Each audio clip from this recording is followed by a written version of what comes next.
Okay, Bueno, muy buenas tardes para todos y todas a quienes you. se van conectando a To the esta ones connected to transmisión, this la broadcast. conferencia que tendremos The conference we'll el día have de hoy today con una invitada muy with a especial very special que guest nos acompaña precisamente that desde joins Los us Ángeles. from Los Angeles in the Ella United es States. Ellen She's Brown. Ellen Brown. Voy a leer un poco de su I will reseña, read pero durante briefly la on her presentación profile, entonces tendremos but during the pues presentation diferentes acompañamientos también. we'll have different Esta support. conferencia, como lo dijimos In this conference, inicialmente, va a initially, ser traducida will be por translated Andrés Celis, by nuestro Andrés compañero Celis, que nos está our partner, acompañando también durante esta joining us transmisión. for this Les broadcast. recordamos que esta es una nueva conferencia This del is a new ciclo de debates de conference ensayos de economía, for this debate and quien essays coordina in, este ciclo es in el profesor economics, Guillermo Maya, coordinated by profesor Professor adscrito a Guillermo nuestro Maya, departamento de Economía de la Facultad professor de from Ciencias Humanas y the Económicas de la Universidad economics Nacional department from the Tecnológica de Faculty of Medellín. Economic Sciences from Les decía the entonces que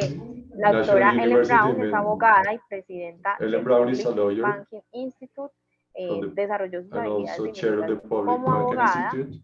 She developed her litigante skills en as a Derecho Civil lawyer de Los Ángeles, in graduada litigation in de Los Angeles, UC graduated from the UC Berkeley Berkeley y de la Facultad de Derecho de la and from Universidad the de Law Los Ángeles. Faculty of En Telaraña de la LA, Deuda, Faculty Web in of Web the of Bar, Debt.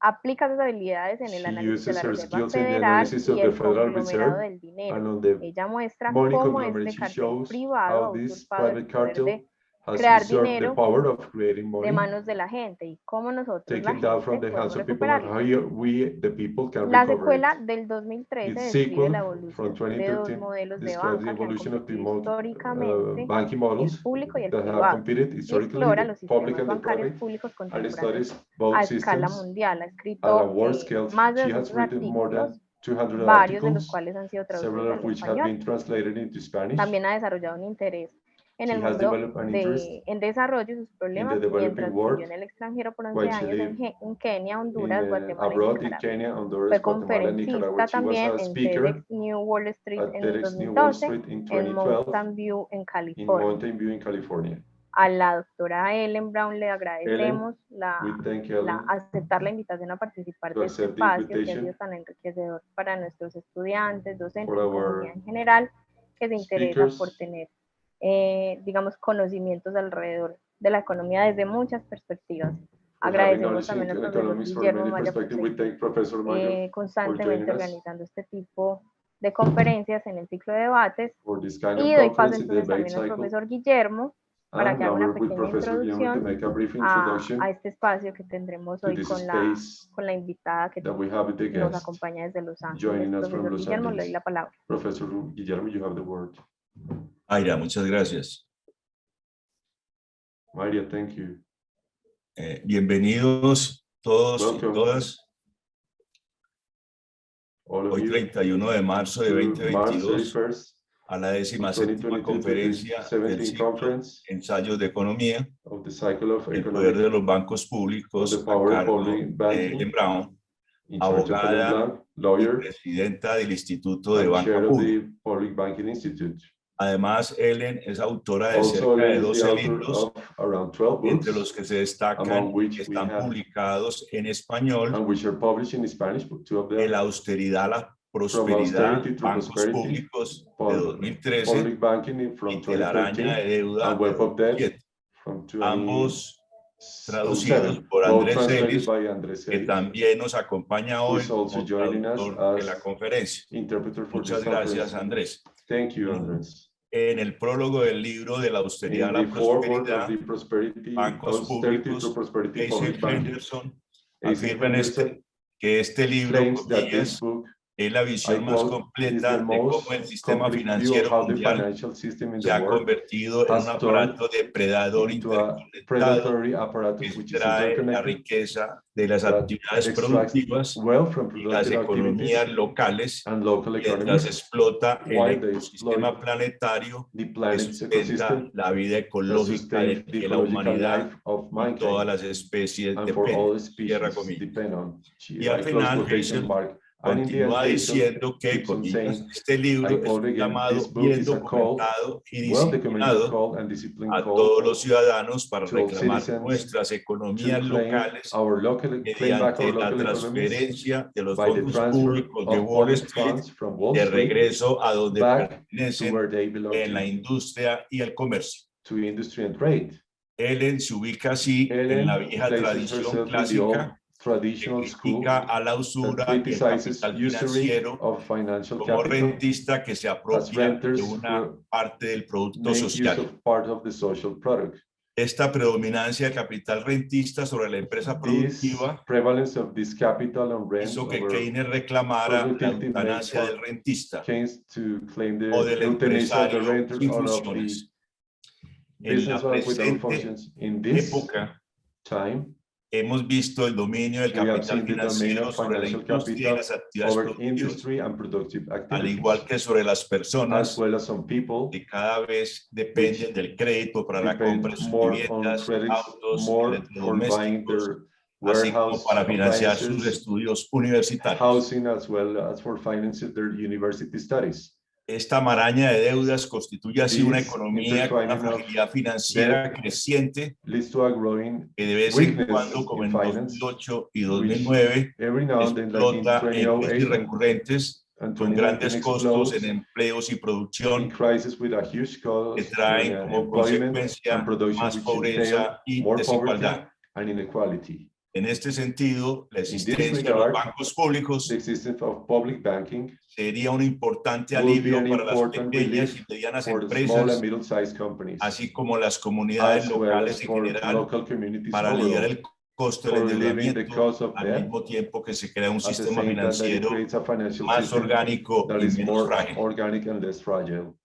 Los bancos comerciales crean Commercial dinero a banks través del create crédito money through credit, y through ese loans, privilegio que and la that privilege sociedad that le society otorga a los bancos grants privados to private no puede ser banks solo para cannot originar be only to ganancias generate corporativas profits privadas inmensas, for corporations which are huge and private, sino también para que las but also comunidades y los for pequeños communities and y small medianos and empresarios mid-sized puedan florecer y businessmen crear un to capitalismo más thrive and create a more democrático democratic y capitalism, más equitativo a also través with de more los bancos equality públicos. through public banking. Es decir, usar la capacidad de los So bancos para this crear would intend to dinero para use el banks' beneficio capability social to de create todos. money for the social benefit of everybody.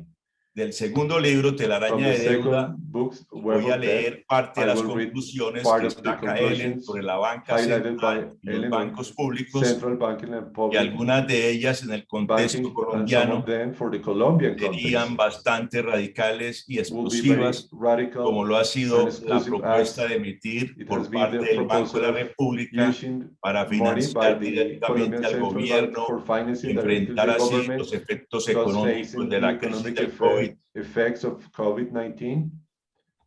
Dice Ellen, Ellen says, primero, first, nacionalizar la Reserva Federal, nationalize the Federal Reserve, convirtiéndola en una agencia del making it Tesoro into an agency of the autorizada Treasury para Department, emitir which is billetes de la Reserva authorized to Federal issue para el uso notes from the directo del Federal Reserve Congreso. for the use of the Congress. Dos, Second, ordenar que la Reserva order Federal for the Federal de Reserve, propiedad privada which is compre privately títulos, owned, valores o deuda to purchase estadounidense, IOUs or reembolse los US debt intereses al and reimburse the gobierno interest to the federal y government refinancie los and préstamos. to refinance loans. Préstamos libres de interés, Free of interest financiados de forma indefinida, and son el indefinitely equivalente finance, which funcional del equals greenback libre the de greenback deuda del free of gobierno. debt of the government. Tres, disminuir la Third, escasez en la decrease oferta the scarcity monetaria in the money a nivel supply estatal at the state mediante la level formación de bancos de by the propiedad making of estatal en el modelo del Banco de Dakota del Norte. state-owned banks such Los as the North activos del Dakota Estado Bank. The podrían assets ser of the state could utilizados be como used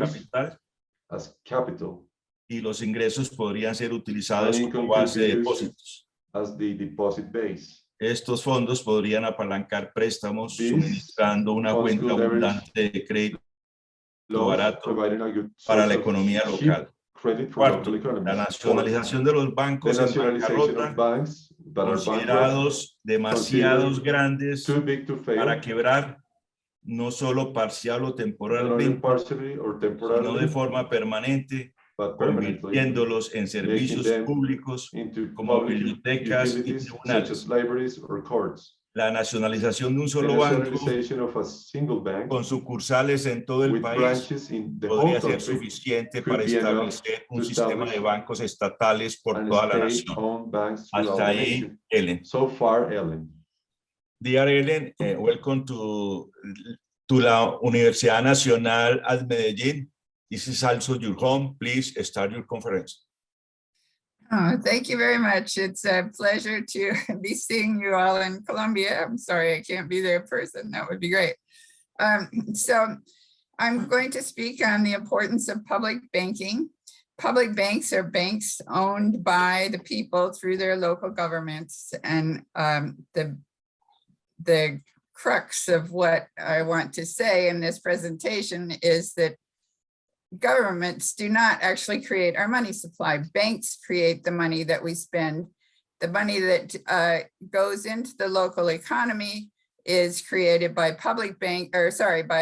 community banks, local banks, and at least in the United States at this time, they are not able to create the money we need for reasons that I'll go into. And that's why we need banks owned by the people, because public banks are able to fill that function.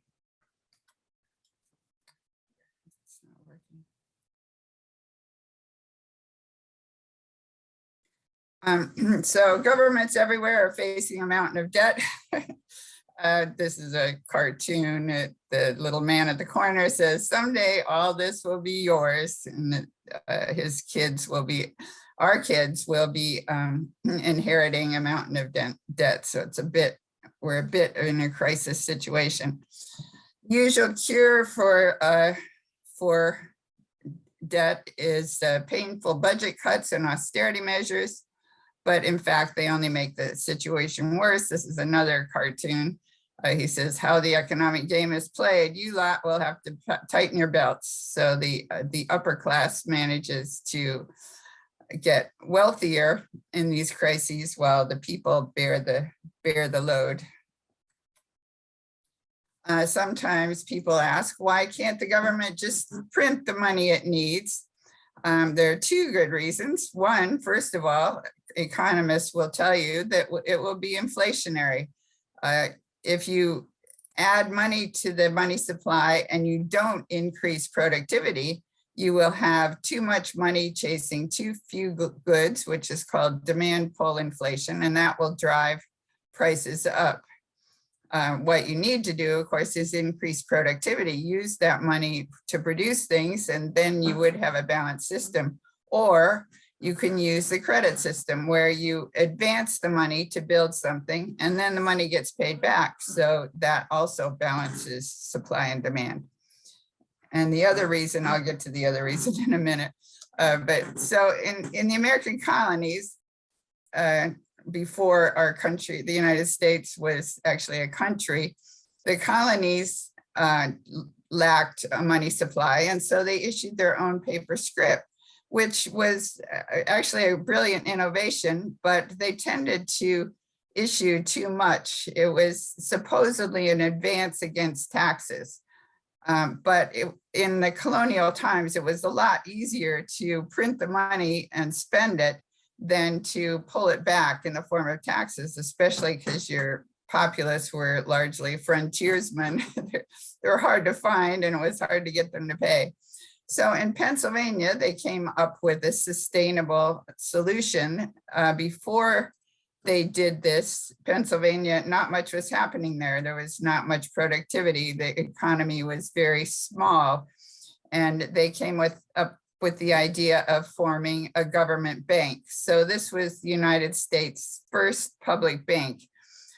So they still printed the money, but what they did was they lent it to the farmers and they could print a little extra to cover the interest. So at that time, 5% interest was considered a very good interest rate.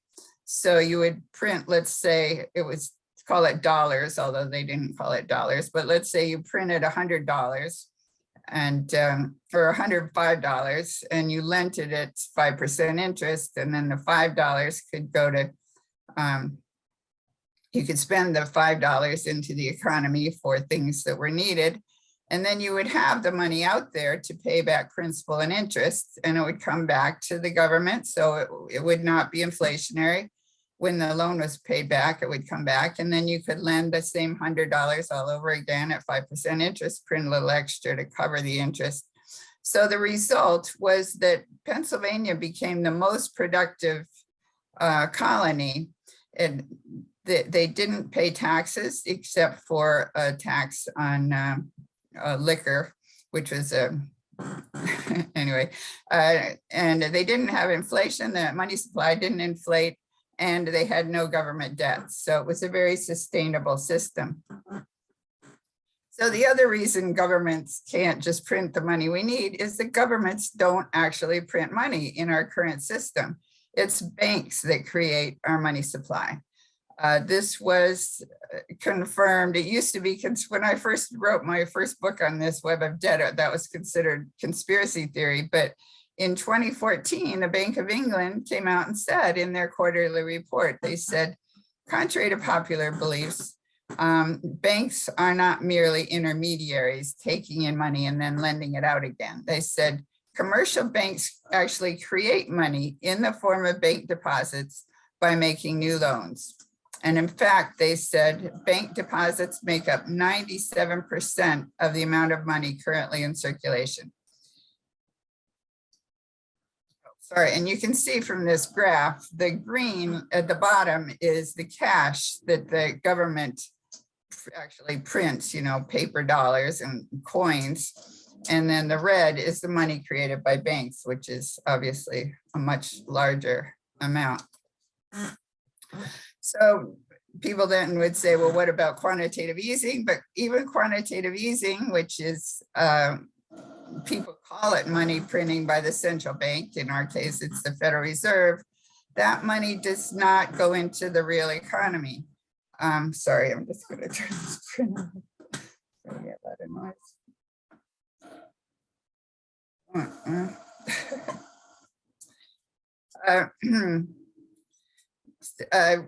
What quantitative easing is just an asset swap. So what the central bank, the Federal Reserve, creates are bank reserves. They are not, they can't leave the books of the banks.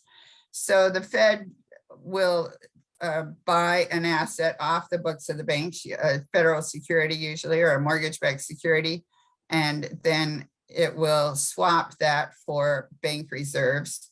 But the bank reserves can only move between banks. So they're useful as if you're making a loan or if somebody writes a check and the money moves from one bank to the other, then the bank reserves will move in tandem. But the banks already have plenty of reserves. They've been loaded with reserves ever since the 2008 banking crisis. So giving them more reserves does not help them make more loans. And if the banks don't lend, the money does not go into the economy, and we, the people, don't have access to it. So this is how banks create money. It's called double entry bookkeeping. If you go to the bank, let's say, to take out a $500,000 home loan, the bank will write it up on one side of its books as an asset to itself because you have agreed to pay that $500,000 back plus interest. So it's a performing asset. It will write it on the other side of its books as a liability to itself because it will write $500,000 into your bank account, which you can then spend. So it has to cover that $500,000 in some way, but when you look at the books, it looks like nothing has been created. You've got $500,000 plus $500,000 minus, so it looks like a negative, you know, a balance, zero. But when that bank, when let's say you bought that, you took out that loan to buy a house. So your $500,000, you write a check to the seller. The seller then puts it into his bank, Bank B. So now Bank B has $500,000 as a deposit. And let's say Bank B does the same thing and has a $500,000 loan which its customer then deposits in Bank A. So they both have incoming deposits of $500,000, outgoing liabilities of $500,000. And so you now have $1 million in the system of this $1 million in deposits that just changed hands that did not exist before. So, and the bank's books still balance. So that's how the money is created. What's wrong with this system? First of all, private bankers obviously reap the profits, and they have control over where the money goes. In fact, legally, the banks own the deposits. When you put your money in the bank, you have just lent money to the bank, and it can do whatever it wants to with your money. It's just like if you took out a loan, you could do what you want with the money, unless there are provisions otherwise. So they can gamble with your money. They can determine who gets loans and the terms for the loans. They can refuse to lend. And the fees for these loans, when state and local governments use big banks, are quite high. So that's one problem. But the other problem is that banks only create the principal when they make loans. They do not create the interest. So you always have more money that has to be paid back than was created in the original loan. And where can that money come from? If all money is created, or virtually all money is created by banks as loans, it can only come from more loans. So you have debt upon debt. So debt at interest always grows faster than the money supply, as you can see from this chart. Debt is the red, and green is the money supply. So the result is that eventually the debt becomes unrepayable. So you get the money you need that's not there, you have to take out more debt and more debt. So the result when all this collapses is booms and busts. Credit booms lead to credit busts. And that's euphemistically called the credit cycle, as if it was something like the weather that happened necessarily, but it doesn't. It's a systemic problem with our money system. So this progressively widens the wealth gap as when you have the bust, people who have assets wind up selling them at fire sale prices. And the people, the rich who still have some money, they buy up all those assets, they get them cheaply. So the rich get richer and the poor get poorer. And that's the result of this private money creation system. So today, debt is the new serfdom. And that's for individuals. And for countries, debt is the new colonialism. High interest loans from the International Monetary Fund come with owner strings attached. This is like the austerity that countries are supposed to cut back on their productivity and tax more. And the result is to keep developing countries in economic servitude. So you can see from this chart that the blue is the principal, the red is the interest, non-compounding interest, and the compound interest. So over time, at 10%, you've got, it looks like about 5 times principal that's owed back.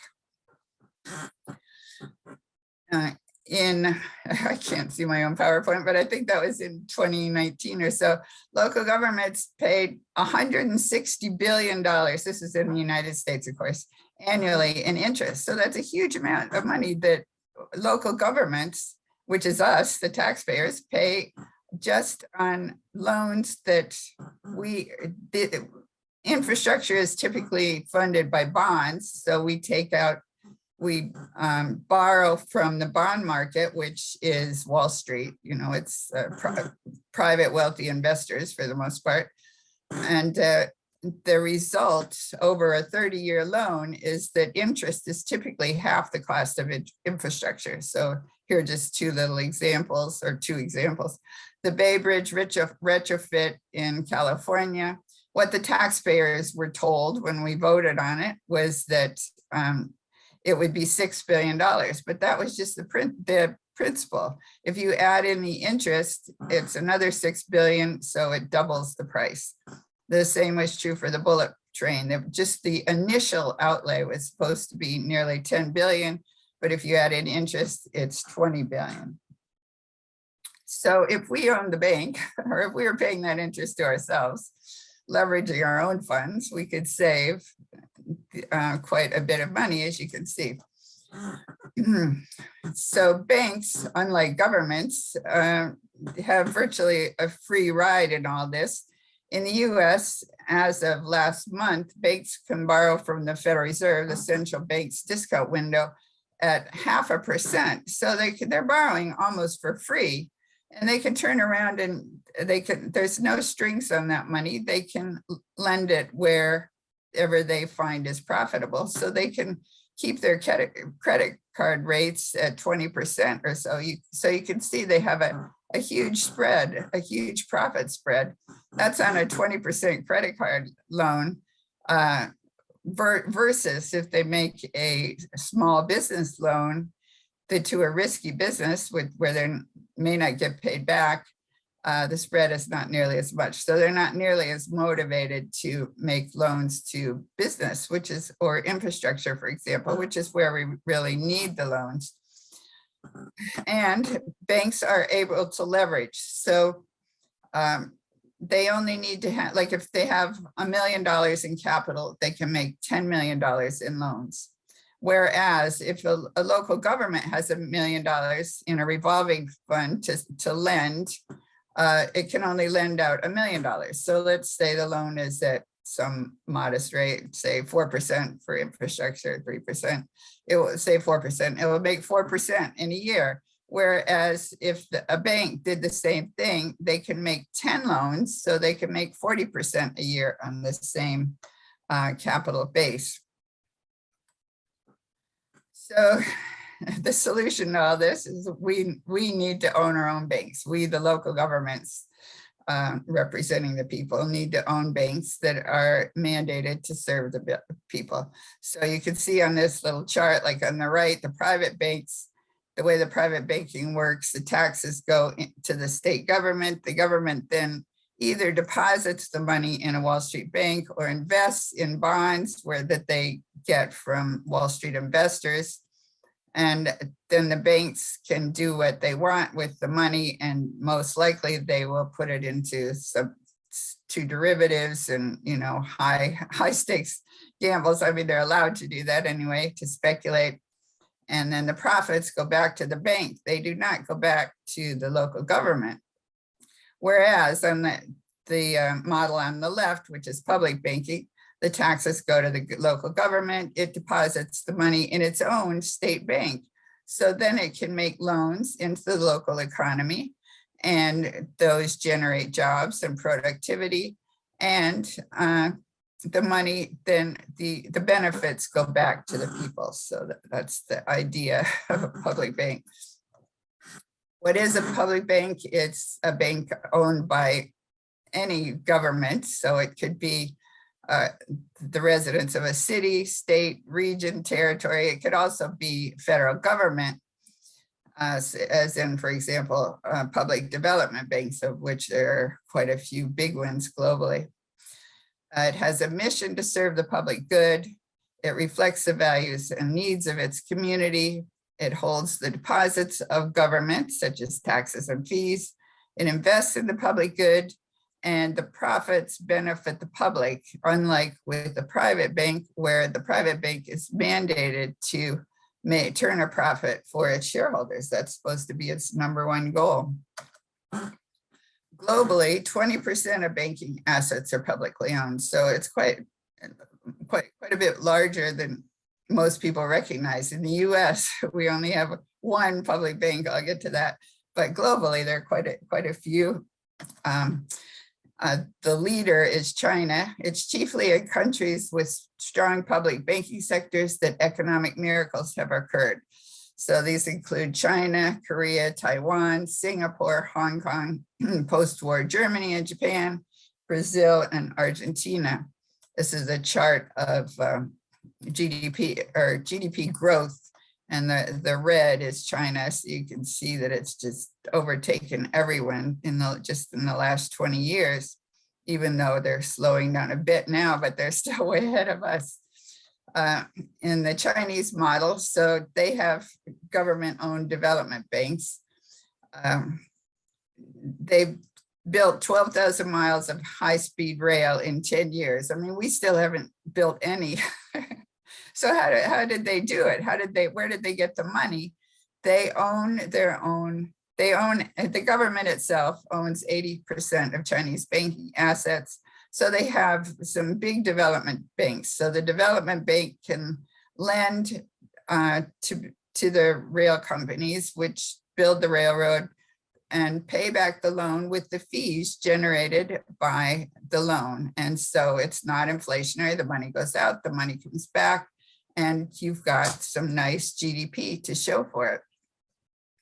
Since 1978, under Deng Xiaoping, China has followed, you could call it the German model, where they have many small rural banks that generate local credit for productive purposes. In fact, you could call it American model. We used to have many small banks, but they're shrinking. Before Deng Xiaoping, there was, under Mao, there was like one Chinese public bank, and that was the whole government. I mean, the whole country was under this one bank, but that was too centralized, and it obviously didn't work. You need the local banks on the ground that are able to get to know the customers and know what they need, and know, what the good loans are and what the bad loans are. Similarly with South Korea. South Korea's per capita income increased 14-fold in 40 years, something that Britain took 2 centuries to do and the US took 1.5 centuries to do. So how did they do it? Ha Jun-chang is a Korean, and he wrote the book Bad Samaritans, and he said, this is a quote from him, "The government owned all the banks so it could direct the lifeblood of business, which is credit." And he said, Korea's progress is as if Haiti had turned into Switzerland. Germany too has a very strong public banking network, and it's definitely the strongest of Western countries. Half of German banking assets are in the public sector. So the local public banks are called Sparkassen, and they have been shown to outperform the private sector in terms of profitability while still serving the public interest. And then they have a very large development bank called KfW, which provided 1% loans to small businesses during the pandemic. So obviously a very good interest rate. And together, KfW and the Sparkassen provided over 72% of the financing for Germany's transition to renewable energy, which was considered a miracle at one point. I mean, now they have a little energy problem, but anyway, but the point is that the funding came from public banks to do something considered a public purpose. And then in Central America, we have Costa Rica, which has Banco Popular, which is not exactly a public bank, but it is owned by workers, not by the government. It was established in 1969 to promote economic development. So these are workers all across the country, not just the employees of the bank, of course. 20% of the population are members of Banco Popular, and they actually fund it with some contributions, but they're not really very large. And then they get that money back as savings and pensions. And the bank is mandated to serve the collective welfare of society. But why it's such an interesting model is how it's set up. Its governance structure is very interesting. Its governing body has 290 representatives from all sorts of sectors, and at least half of them are required to be women. And it worked out very well for the country. public banking crises. Well, before 2008, the public banks were sort of considered the black sheep of the banking community. And then all of a sudden, after the 2008 crisis, the public banks outperformed the private banks. So studies showed that they were safer, they're less corrupt, more efficient, more profitable, better for local governments and local economies. So they've become quite popular lately. Today in the US, we only have one state-owned bank, and that's a state-owned depository bank, and that's the Bank of North Dakota. It was formed during a populist movement in 1919. It was a political group called the Nonpartisan League. That this little cartoon came from that period, and it shows the big business is the guy that's being bumped by the Nonpartisan League representative. He says, "You're fired. I'll do this job myself." So it was formed in 1919, came to national prominence after the 2008 credit crisis. In fact, it may have been me who brought it to prominence because I started writing about it. I was watching it because I knew it was the only state that had its own bank. And so I just wondered how it would do. And it turned out it was the only state that never went into the red during the crisis. It always had a budget surplus. It also had the nation's lowest unemployment rate, the lowest default rate, and the most banks per capita. So I started writing about it, and this generated quite a bit of interest. And then we eventually formed the Public Banking Institute. Well, first we had, Occupy Wall Street, which is a big movement. And within that movement, what the movement achieved was to point a finger at Wall Street as the culprit here, because Wall Street had been blaming the subprime borrowers. These people shouldn't have taken out loans, but in fact, the banks shouldn't have made those loans. So it was really Wall Street's fault, and that's what Occupy Wall Street was about. But the problem was, if you pulled your money out of Wall Street, if the local governments pulled their money out of Wall Street, where do they put it? In the US, the local community banks are not big enough to handle local government deposits and its other banking needs. So public banking was an obvious solution. North Dakota had already figured that out, and other groups in other states got on the bandwagon, and we've had quite a vibrant movement ever since. What the Bank of North Dakota has done for the state, strengthened its community banks. It partners with the community banks. It doesn't compete with them. And it now has the most local community banks per capita of any state in the country. It reduced student loan debt. It makes quite low interest student loans. It compensated for the contraction of the 2008 financial crisis. It equitably distributed federal pandemic relief. And all of this was done while turning stellar profits. In fact, there was an article in the Wall Street Journal in 2014 that said the Bank of North Dakota was actually more profitable than JP Morgan Chase and Goldman Sachs. These are two of the largest Wall Street banks. So how did they do it? Why is it so profitable? They're largely because they've cut out the middlemen. They don't have private shareholders sucking out profits. They don't pay bonuses, fees, or commissions to their employees. They don't have high-paid executives. They don't have to advertise. By law, all of the state's revenues are deposited in the bank, so they don't have to advertise for depositors, and they don't have to advertise for customers because they're really a banker's bank. They partner with the local bank. So it's the local bank that finds the customers and keeps the clients. So that's one advantage for the local bank. They're not losing their clients. Even if they have a big project that's too big for them to handle themselves, they can partner with the Bank of North Dakota and service the project, and they still get to keep the client. They haven't lost a client to Wall Street. And they don't need branches or ATMs for the same reason. And the savings are passed on to borrowers and communities.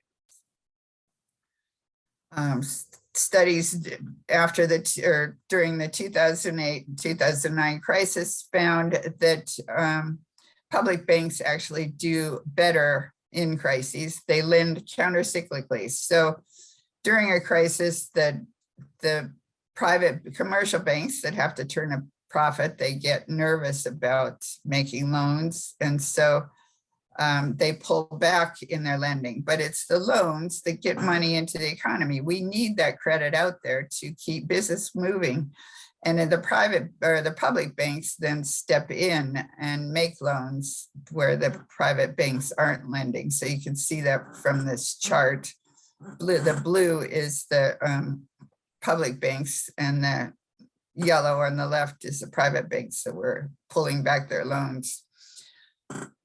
During this COVID pandemic, North Dakota distributed unemployment benefits through the Bank of North Dakota and its local banks 10 times faster than the slowest states.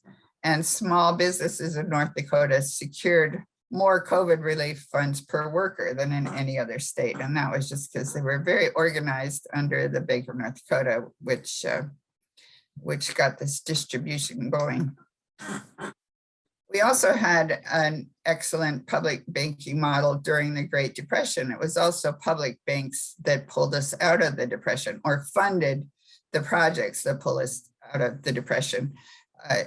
We had a large, the equivalent of a development bank, but it was not technically a bank. It was called the Reconstruction Finance Corporation. President Roosevelt, it was already there. It was a public agency that already existed, but President Roosevelt greatly expanded its what it was used for. They started out with $500 million in capitalization from the government, a fairly modest sum, and then they issued bonds to the public and to the government itself. And for the next 25 years, they loaned or invested over 40 billion, just starting with that 500 million, and used that money to fund all sorts of projects all across the country. Anything that turned a profit would get a loan, like farms. They would make loans to farmers, or they funded dams and the electrification of the countryside, that sort of thing. And during World War II, they funded America's participation in World War II. And during that 25 years, with all those expenditures or that recycling of credit, the bank or the Reconstruction Finance Corporation turned a profit for the government of 690 million. So more than the initial capitalization. We also had a strong postal banking system. It was started in 1911, the year before the Federal Reserve was established, and it was kept going until 1967. So during the Depression, people rushed to the postal banks because they pulled their money out of the private banks and rushed to the postal banks because they were safer. They were owned by the government, backed by the government. They actually paid 2% interest on deposits. It was very convenient. You could get your mail in one window and deposit your money in another window, as you can see in that left-hand picture. And so that in my opinion, what the government should have done was strengthen the postal banks. But what they did in 1933 instead was to grant deposit insurance to the private banks. So we, the people, are guaranteeing the deposits, meaning the loans created by, including the loans that are created as deposits in the private banks. And that made the private banks then competitive with the postal banks. So in 1967, it was shut down under a Republican administration on the theory that it was an emergency measure and the emergency was over and we didn't need it anymore. But now there is actually a movement in the United States again to restart the postal banks. There's a bill in Congress that's been there for a while for a postal banking system once again. So public banks can provide affordable credit for local government, local businesses, local infrastructure, affordable housing, community land trusts, worker co-ops, and other underserved sections of the economy. In the US, we have a quite vibrant movement now. Just last year, 18 new public banking bills were introduced in 8 states. And we have 30 of 50 states have proposed public banking bills in the last few years. And over 50 organizations are promoting public banks at the grassroots level. I won't try to interpret this map, but you get the idea. Anyway, that's where we are. And these are the books that I've written on this subject. I've actually written 13 books, but 3 on banking, web of debt, public bank solution, and banking on the people. And Andrés, who is translating this presentation, did the translations on Telaraña de Deuda. Sorry, my Spanish is terrible. And Bancos Públicos. So, and more information, publicbankinginstitute.org is our website. We have a ton of information there. And my website, where I've posted hundreds of articles that I have written, is ellenbrown.com. So thank you very much.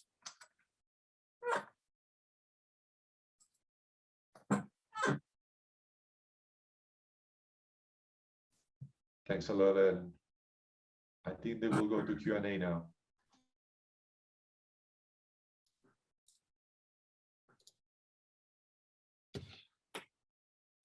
Mayra? Thank you very much for your presentation, Ellen. It has been a terrific presentation about public banking. We hope that our viewers have a good impression of your points of view.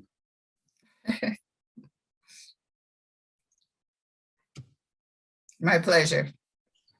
Okay, thank you very much. Profesor Guillermo, muchas gracias. Agradecemos nuevamente a la Professor doctora Ellen Guillermo, por thank you. We thank acompañarnos. again Ellen for joining us.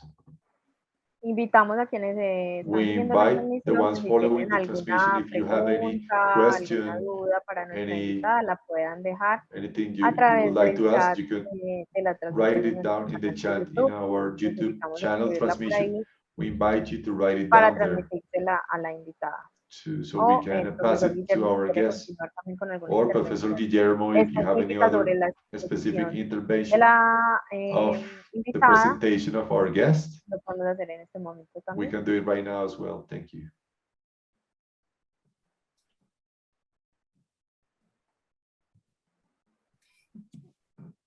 Mayra, ¿tiene preguntas? In the Maya, meantime, do we have- let me ask you, how is your banking system? How's your credit system in Colombia? What's going on there?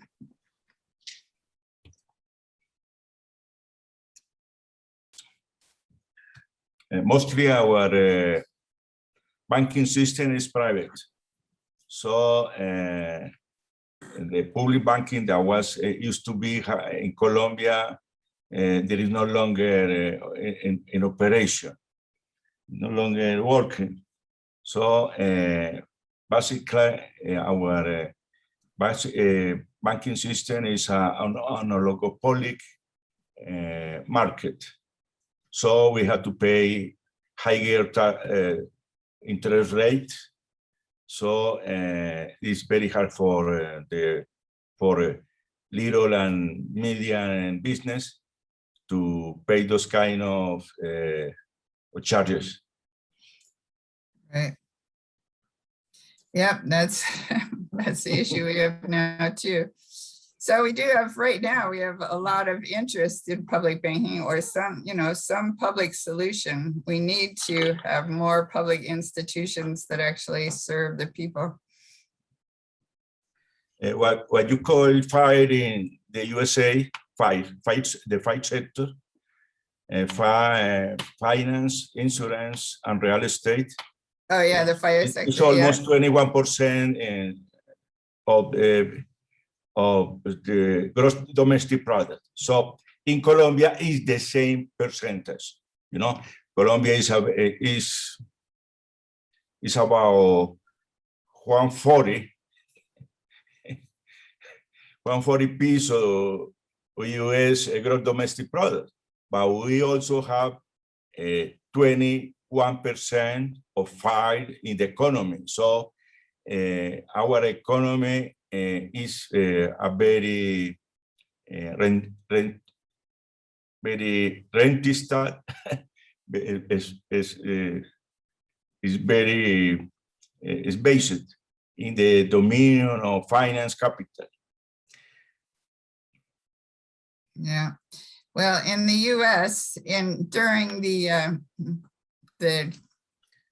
last actually in 2020 alone, I think 200,000 small and medium-sized businesses were forced to close their doors from the lockdowns. So our local economies have shrunk. And meanwhile, for sort of unfathomable reasons, the stock market just took off and did quite well.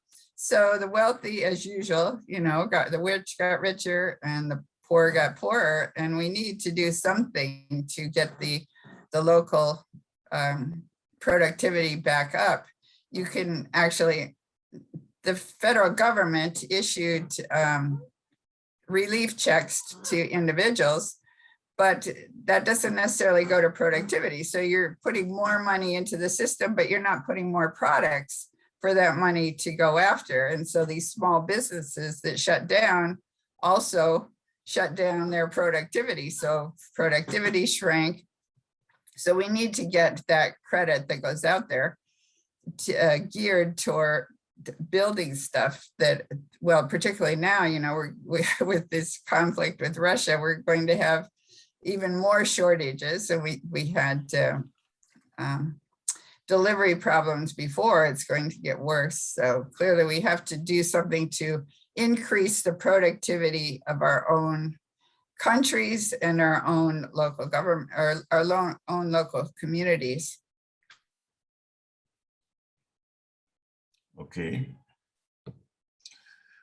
So, Mayra, ¿hay preguntas?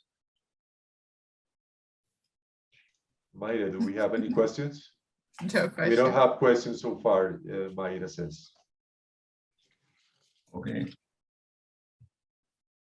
Bueno, finalmente, para terminar. Finally, okay, to finish, to wrap up.